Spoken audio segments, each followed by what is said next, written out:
Hi, I'm Jay Farner, CEO of Quicken Loans. 30% of Americans who are planning home improvements of $5,000 or more will pay for those renovations with a high-interest credit card. That may not be a great idea. A better idea may be to take cash out of your home with a Quicken Loans 30-year fixed-rate mortgage. The rate today on our 30-year fixed-rate mortgage is 3.99%, APR 4.08%. Call us today at 800-QUICKEN or go to rocketmortgage.com. Rate subject to change. Pay 1.25% fee to receive this discounted rate. Call for cost information and conditions. Equal housing lender. License in all 50 states. NMLS number 3030.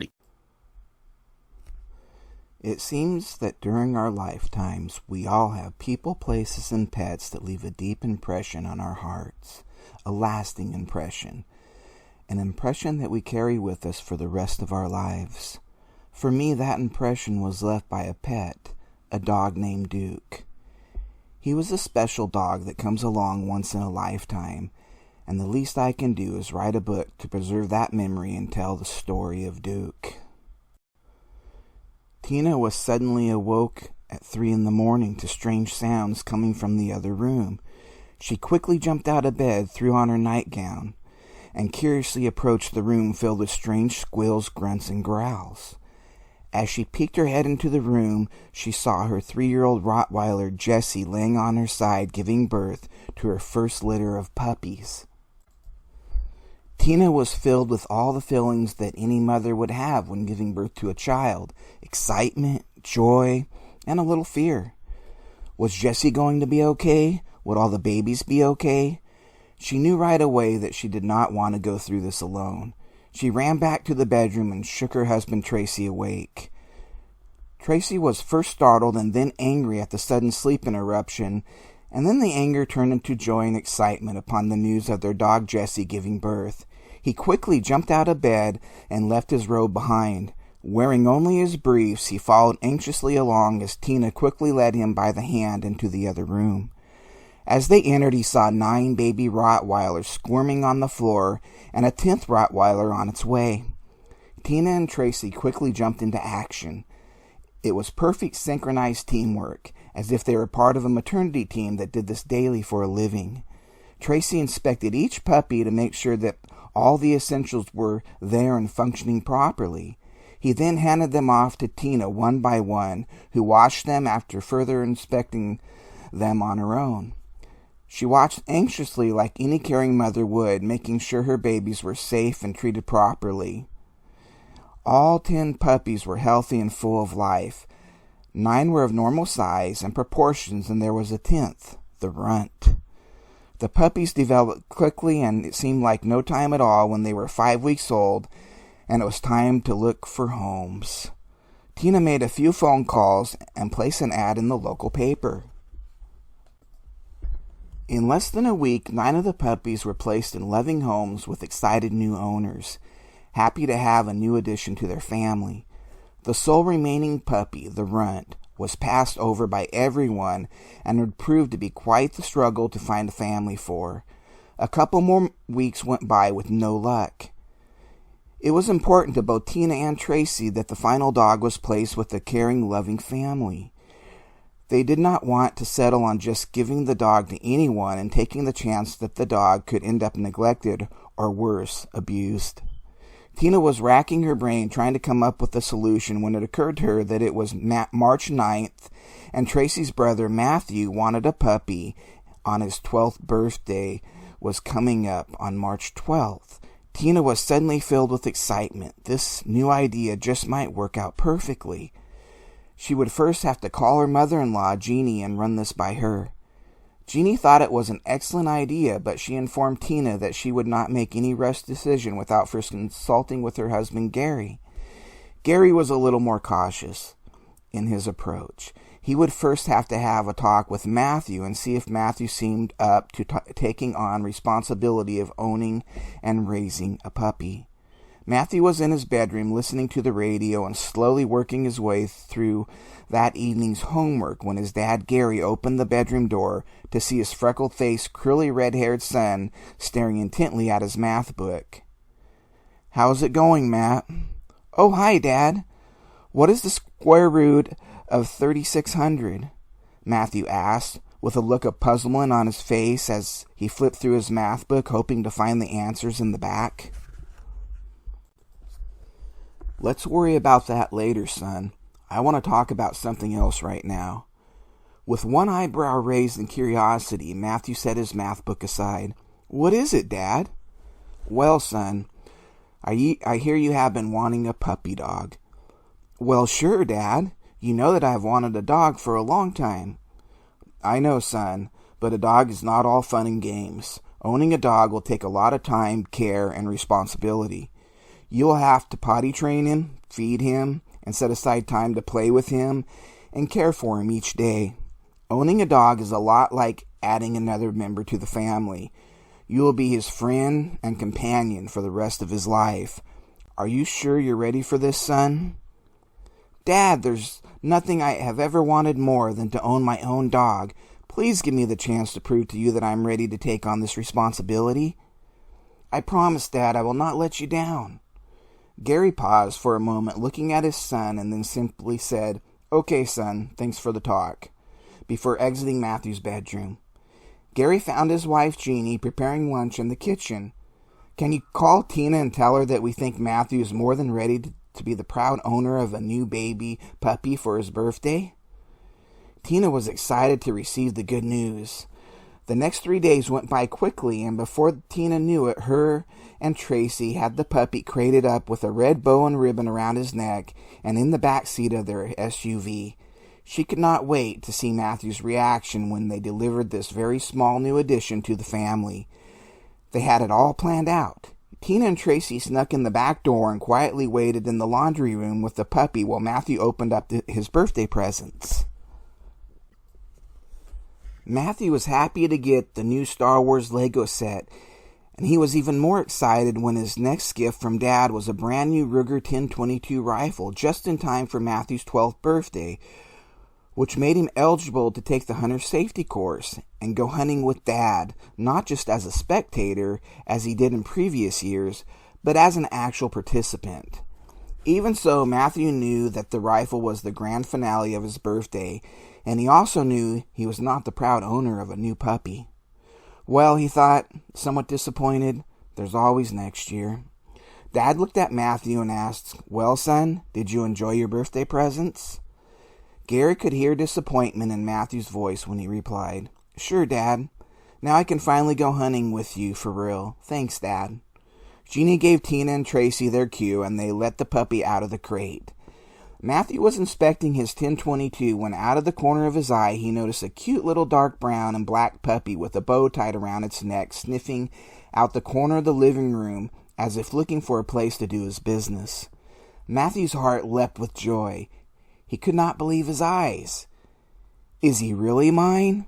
He sure is, son, Gary replied. Matthew quickly set up the 1022 and leaped out of the chair and rushed over and picked up the puppy and lifted him up to his face and was quickly greeted by a lick on the nose. As he looked into those little dark brown puppy eyes, little did he know that some of his greatest adventures and treasured moments in life would be shared with this little dog, and that this little dog would leave an imprint on his heart that would last him the rest of his life. Please allow me to share with you the story of Duke. Chapter 1, Snakes and Snails and a Puppy Without a Tail. As Matthew stood there holding the puppy at eye level, receiving several licks on the nose for his effort, Gary asked, What are you going to name him? Matthew was quick to reply, Oh, that's easy, Dad. His name is Duke. Gary felt silly for not being able to guess the obvious. The Duke was a well-known name for Matthew's hero, the legendary Western superstar John Wayne. And so began the journey of Matthew and Duke. Duke was very smart and quickly learned how to use the potty pad that Matthew had placed in the corner of his bedroom.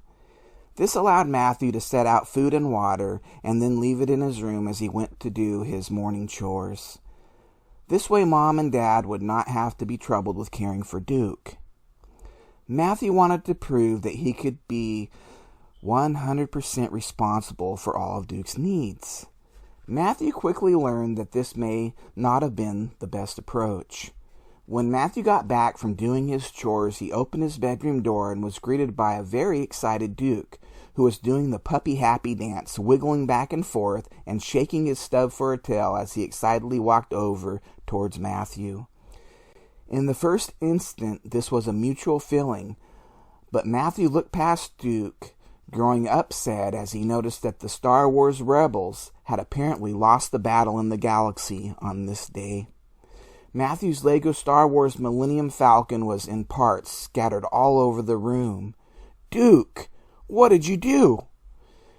Duke seemed to pick up on the mood change, going from wiggling excitement to hanging his head in shame and looking for a place to hide.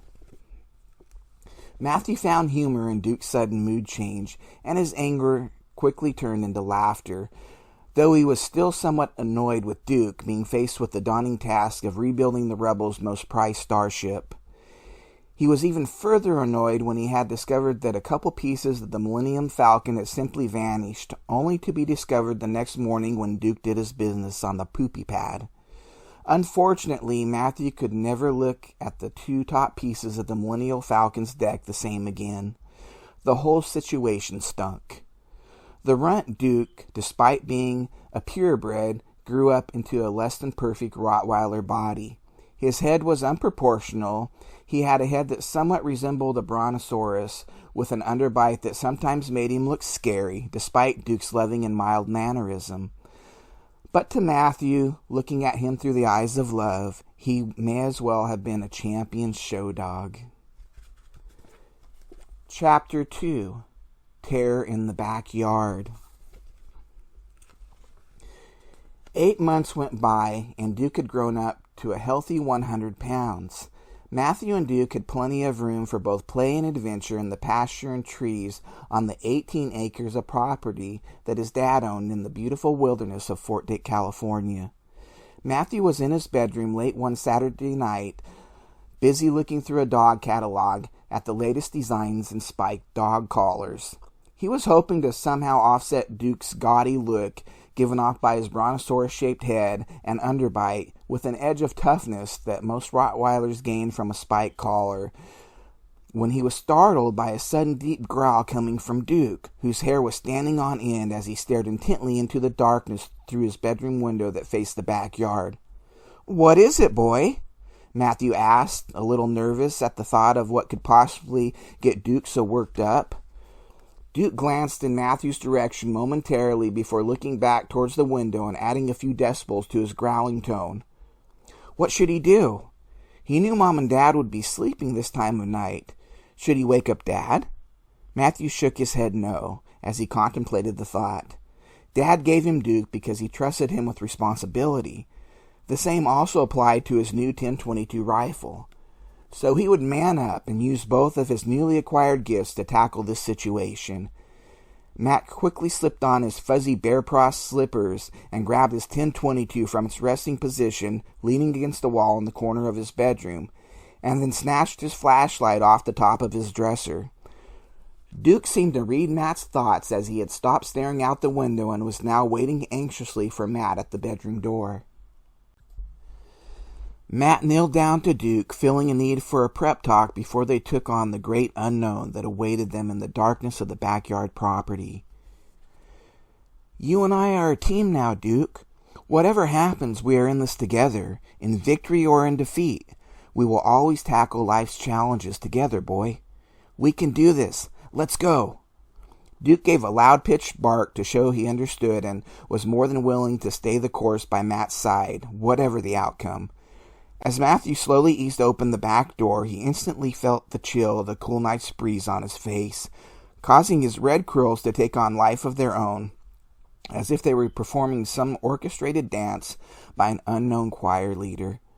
Matthew eased out the door with Duke at his side. His flashlight beam cut through the night, causing the trees and the shadows that edged the pasture's fence to take on ghostly shapes. Duke's hair once again stood on end, joined by his growl, as he and Matthew both heard something shaking the chicken wire fence that surrounded the chicken coop past the backside corner of the house in the yet-to-be-seen portion of the backyard. Matt got a surge of adrenaline as his eyes met Duke's, and they both knew that they couldn't back down now. "Let's do this, boy," Matt said as he and Duke boldly marched forward towards the noise. Matt's flashlight beam lit the way as they rounded the corner of the house and got a direct view of the chicken coop. Matt's suspicions were confirmed when his flashlight beam fell upon all the chickens huddled together in the nearest corner of the coop. Their eyes were open wide with terror, and their bodies shook. Matt took a fearful gulp of saliva that had built up at the back of his throat as he pressed on. He froze in terror as his worst fears were suddenly confirmed. 2 big yellow eyes glowed in the flashlight beam. There it was, staring back at him. The eyes were about 8 feet off the ground on the other side of the chicken coop. It was the legendary Bigfoot. It had to be. What else stood 8 feet off the ground? Shaking with fear, Matt thought that this could be his and Duke's first and last adventure together. Matthew's knees started to shake as he panned his flashlight downwards to get a view of Bigfoot's body and legs. A puzzled frown came over Matt's face, and he cocked his head to one side. Bigfoot did not have a body or legs. He let out a sudden sigh of relief, feeling both a little silly and ashamed as he realized that he had let fear get the best of him. He was looking into the yellow glowing eyes of a raccoon that had climbed 8 feet up the side of the chicken coop and was trying to find a way in so he could enjoy a nice poultry dinner this evening. Matthew ran towards the raccoon, shouting and waving his arms, joined by Duke's, with his underbite fully exposed and making his best attempt at intimidating growls. The raccoon did not take long to come to the conclusion that he was clearly outmatched, and he quickly scurried away to look for an easier dinner. As Matt and Duke made their way back to the house, Duke kept in step with Matt, strutting along with his head held high and his chest puffed out, like a valiant warrior returning victorious from battle after overcoming insurmountable odds. Matt opened the back door slowly and made his way back to his bedroom as quickly as possible, and as quietly as well. If the battle in the backyard hadn't already woke up Mom and Dad, he didn't want to do it now by shutting a door too hard or walking too loudly. Duke seemed to pick up on this, and he also treaded softly next to Matt. Matt shut his bedroom door behind them and kicked his bare paw slippers off. After setting his rifle back in the corner, he pulled back his covers and climbed into bed. Instead of laying down on the carpet by Matt's bed, as he usually did, Duke just stood there at eye level with Matt's head as it rested on the pillow. "We'll lay down and go to sleep, boy," Matt said, wondering what brought on Duke's strange behavior. Ignoring Matt's command, Duke hopped on the bed, forcing Matt to scoot over slightly and lay down as if to say that he had attained hero status now, and heroes don't sleep on the floor. Matt stared at Duke, surprised by his strange behavior, before letting out a sigh. "Okay, Duke, I guess you earned it. But this is just for tonight. I don't want you making a habit out of this, boy."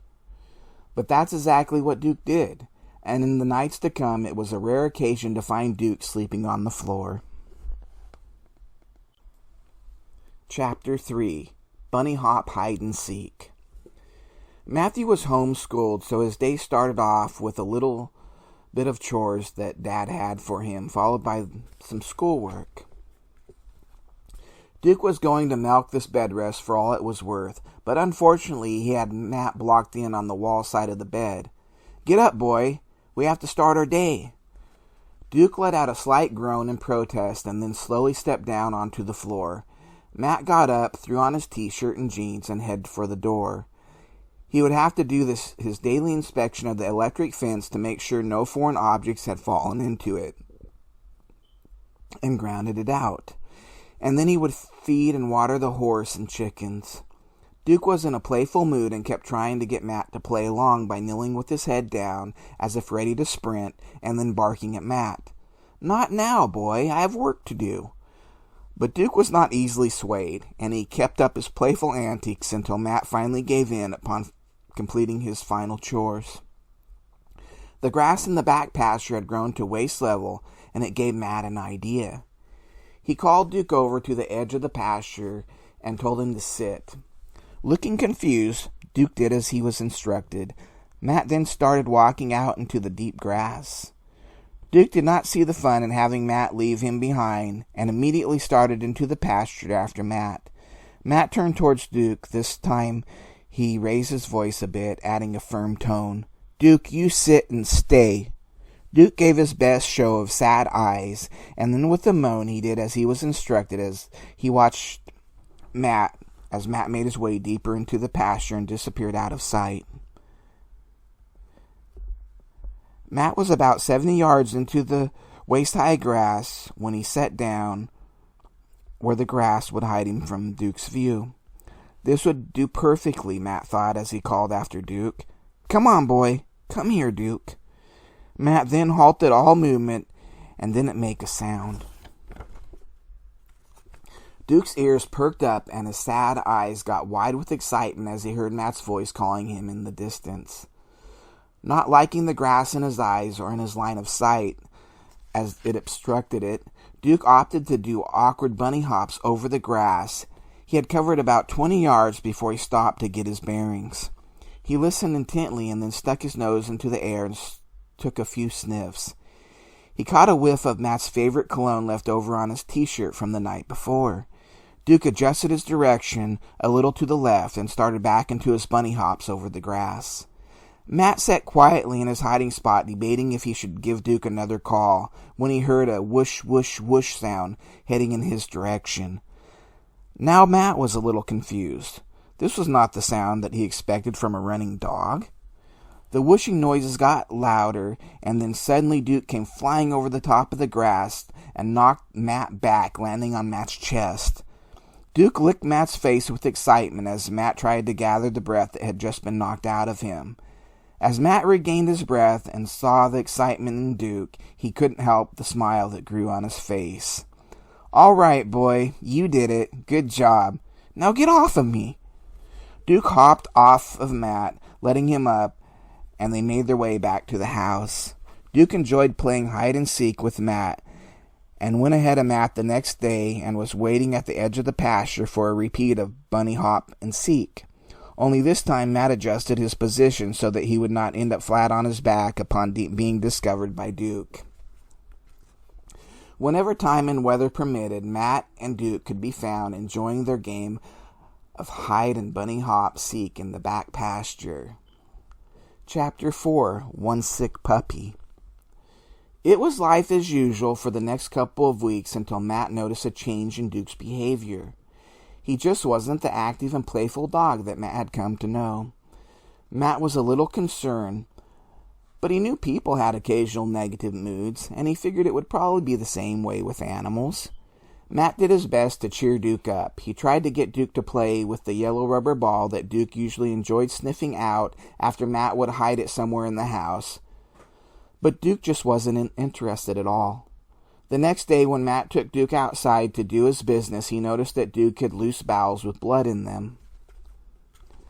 Apparently Duke had eaten something that didn't agree with him, Matt thought. This could explain Duke's behavior lately. Matt was more than a little concerned, but he knew Mom and Dad were on a tight budget and that vet bills could get expensive. This was probably something that Duke would get over in a day or two.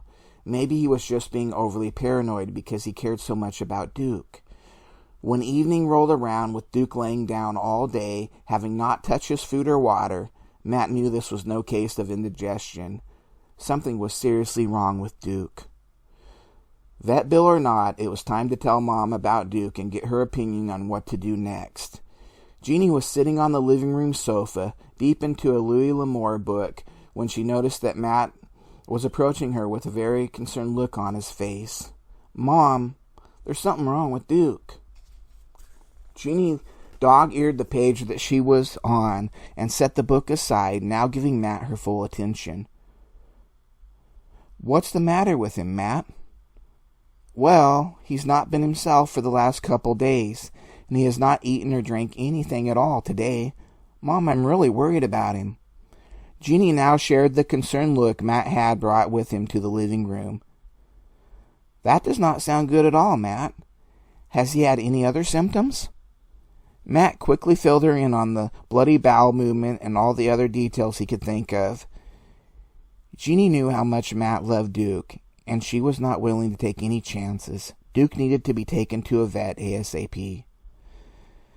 Let me grab my purse out of the room while you get Duke and your younger sister and meet me in the van. We're taking Duke to the vet. After running down the hall to his sister's room and informing her that she needed to meet them out in the van, Matt went to his own room and put Duke's leash on before they slowly made their way out to the vehicle. There was not much conversation on the drive up to Brookings, Oregon, where their veterinarian was located. It had only been about 30 minutes, but it seemed like hours had passed by to Matt, who was sitting with Jeannie and his sister in the waiting room before the doctor came out to update them on Duke's condition. Matt immediately stood up before asking the doctor, "How's Duke?" Jeannie could tell by the doctor's body language and hesitation before replying that they would not likely be receiving good news. The doctor gestured with his hand towards the chair that Matt had just come out of and asked Matt to take a seat before taking a seat himself in a nearby chair across from them. The doctor leaned forward, placing his elbows on his knees and his clasped hands under his chin as he looked at Matt, who was intensely staring back at him, waiting for an update on his dog. He had seen similar looks many times before with other children that were concerned over the pets they loved. He felt it was always best to be straight with these children regarding their pet's condition. The last thing he ever wanted to do was fill a child with false hope, only to have them hurt more later on when these hopes were dashed. He took in a deep breath and sat up a little straighter before giving his diagnosis. "Matthew, Duke has parvo. I know you guys did not intend this, but he would have had a better chance if I could have gotten to him before his illness progressed this far. Parvo in untreated dogs has a mortality rate that exceeds 90%. This disease requires extensive supported patient care and can be expensive to treat. I just want you to know that I'm doing everything I can to save Duke." Matt just sat there staring ahead with a blank look on his face as Jeannie reached over and took his hand to show her support. The room was silent for a few seconds before Matt decided to speak. "Would it be okay if I went back there and had a few minutes alone with Duke?" The doctor looked at Matt with sad eyes that were filled with compassion and gave him a partial smile before responding. "That would be perfectly fine. He is down the hall, third door on the right." Matt looked at Jeannie and gave her hand a slight squeeze before releasing it and making his way towards Duke's location. As he entered, he saw Duke laying down on a pad that was on the floor beside the examination table, with his head resting between his front legs. He lifted his droopy eyes, and a stub of a tail gave a few slow wags upon seeing Matt approach. Despite Duke's current condition, the sight of Matt was enough to bring joy to his heart. Matt was his whole world, and nothing would ever change that. Matt squatted down and placed his hand over the paw that he knew Duke would have freely offered him if he had the energy to do so. His eyes met Duke's before he spoke. "I remember so well the day you came into my life. You had that cute red ribbon on, and you were so eager to kiss anyone that was within range of that long tongue of yours. I was so happy because I always wanted a puppy. But with you, I end up with so much more than I ever expected. I got a companion that brings joy to me even in my worst days. And though we have only known each other for 8 months, I can honestly say you are my best friend. I guess it took a moment like this for me to realize just how much I need you, boy. My life would not be the same without you. It would seem so empty and meaningless without you to share it with, and the truth is, I don't think I'm ready to face this world without you." Duke used what little energy he had left to move his head so that his chin was now resting on Matt's hand, as if to let Matt know that though he did not understand Matt's words, he understood the heartfelt emotion and love that was behind those words. Matt could feel a tear running down his cheek as he took his eyes off of Duke and looked up towards the ceiling before speaking at almost a whisper with a voice that was broken up by emotions. "Lord, I realize that I have my faults. and there are a lot of areas that I could improve on. But Duke has never done anything but show me love. He taught me what it actually means to love unconditionally. He hasn't done anything to deserve this, and I would gladly take his place if I could. Lord, I promise to do better and to try harder and to never again take the loved ones in my life for granted. You can do whatever you want to me, but please, Lord, please don't take my Duke. With tears now freely flowing, Matt leaned over and rested his head lightly on top of Duke's. He stayed in this position for several minutes before kissing Duke on the forehead and then slowly rising to his feet and exiting the room. The doctor informed them that Duke was going to have to be on an IV and antibiotics for at least the next couple of days and would therefore have to remain there at the animal hospital.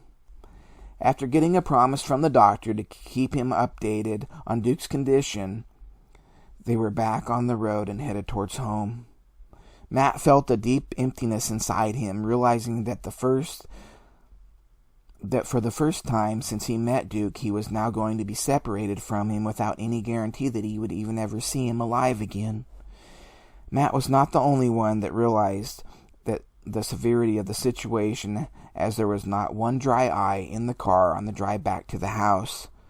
The first thing Jeannie did after they arrived home was to grab the phone and call their local church to request that Duke be put on the church's prayer chain. One would think that a request for an animal to be put on the church's prayer chain would likely get a raised eyebrow at the very least, but not in the little back country town of Fort Dick, California. Whether it was a treed cat or a horse having problems delivering a foal, this was not the first time, nor would it be the last, for an animal to find its way onto the church's prayer chain.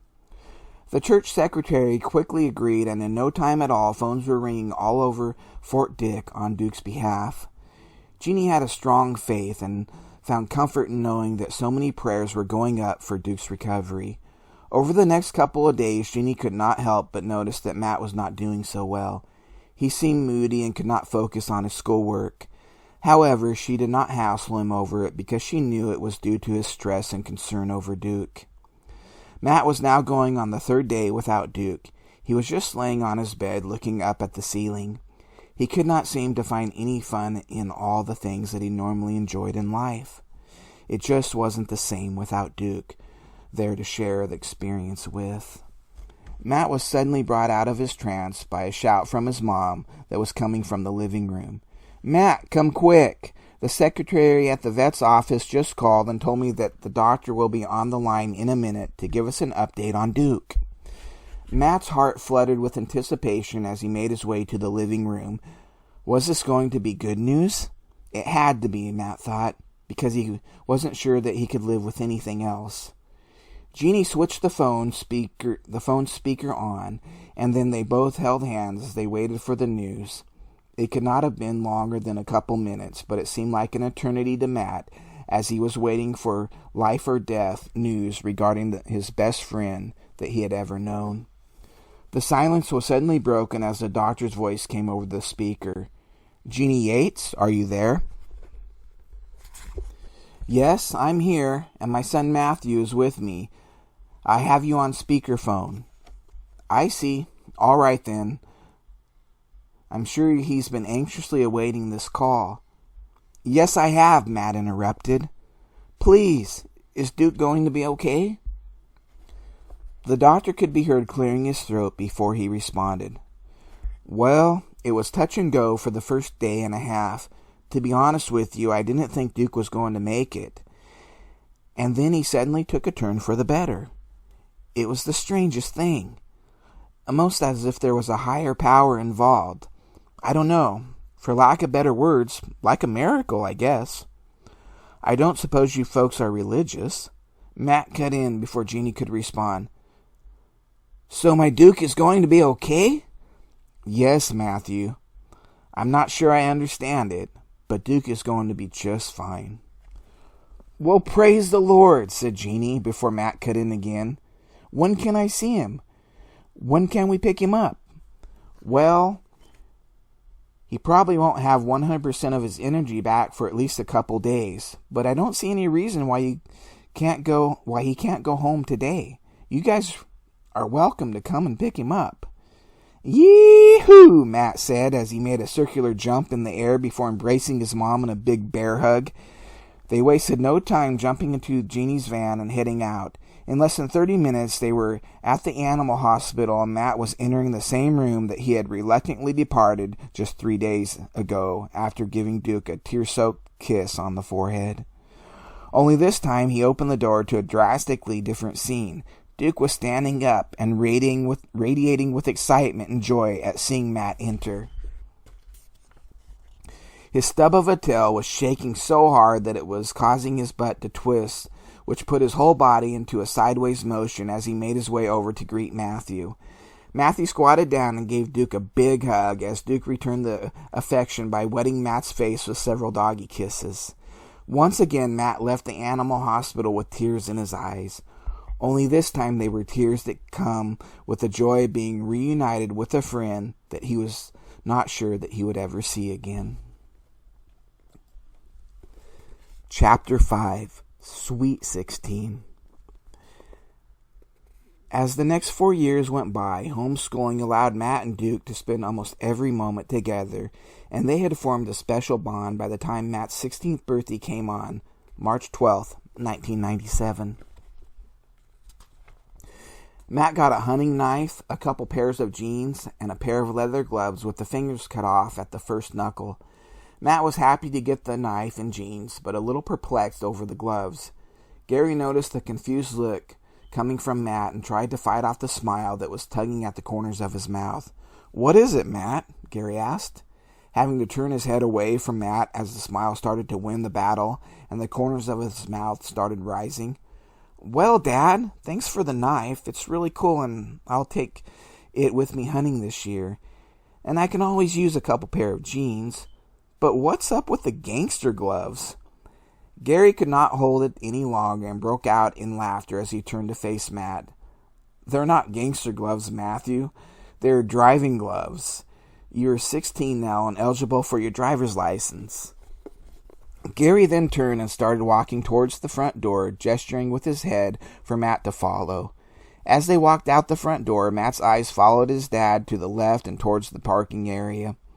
Matt quickly noticed that his dad's spare vehicle, a 73 Volkswagen Beetle, had the tires freshly armor-alled and the faded blue paint, mostly covered with gray primer patches, spruced up as much as possible. Matt's eyes grew wide with excitement as he saw his dad pull the worn set of keys from his pocket. "It's yours, son." Matt could not find words as he kept looking from the Volkswagen to his dad in disbelief, before giving his dad a big bear hug. Still trapped in the bear hug, Gary said, "Of course this means you'll have to get your driver's license and find a part-time job." "Oh, I know, Dad, and I will. You'll see." Being true to his word, Matt had taken and passed the driver's license test the following week, and had put several applications in at local businesses around town. The next morning, Matt and Duke were in the middle of hide and bunny hop seek in the back pasture when Matt heard his mom's voice calling to him. "Matthew, come quick. You have an important phone call." Duke looked both startled and confused when Matt jumped up and Duke was still 20 yards away in mid-bunny hop. He knew this wasn't how the game went. With a look of confusion on his face, Duke followed Matt as he ran past. Matt stared at the phone for a second after his mom handed it over, as if staring would somehow answer the question of what this important phone call could be about. He cleared his throat and put the phone to his mouth. "Hello?" A man answered with a deep, gravelly voice. "Matthew Yates?" "Yes," Matt replied. "This is Alan Johnson, manager of ShopRite grocery store." Matt's heart started racing as he thought about the possibility of getting his first real job. Alan continued, "I'm not looking over your application. I am looking over your application, and it appears you don't have any experience."